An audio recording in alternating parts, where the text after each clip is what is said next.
स्थानिक स्वराज्य संस्थांच्या निवडणुकीदरम्यान सुप्रीम कोर्टाने राज्य सरकारला मोठा इशारा दिला आहे. स्थानिक स्वराज्य संस्थेच्या निवडणुकीत आरक्षणाची 50% मर्यादा न ओलांडण्याचा इशारा देण्यात आला आहे. या आरक्षणाची मर्यादा ओलांडल्यास स्थानिक स्वराज्य संस्थांच्या निवडणुका रद्द करू, असा इशारा सुप्रीम कोर्टाचे भावी सरन्यायाधीश सूर्यकांत यांनी दिला आहे. न्यायाधीश सूर्यकांत यांच्या अध्यक्षतेखाली असलेल्या पीठाने म्हटले की स्थानिक स्वराज्य संस्थांच्या निवडणुका 2022च्या जे.के. बांठिया आयोगाच्या अहवालाच्या स्थितीनुसार घेतल्या जाऊ शकतात. त्यात ओबीसींना 27% आरक्षणाची शिफारस करण्यात आली होती.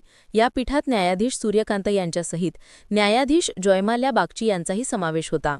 अधिवक्ता तुषार मेहता यांच्या विनंतीवरून खंडपीठाने या प्रकरणाची पुढील सुनावणी 19 नोव्हेंबर रोजी निश्चित केली आहे. राज्य सरकारला 50%ची मर्यादा ओलांडू नये असे सांगितले. तुषार मेहता यांनी म्हटलं की निवडणुकीसाठी अर्ज दाखल करण्याची अंतिम दिवस हा सोमवारचा आहे.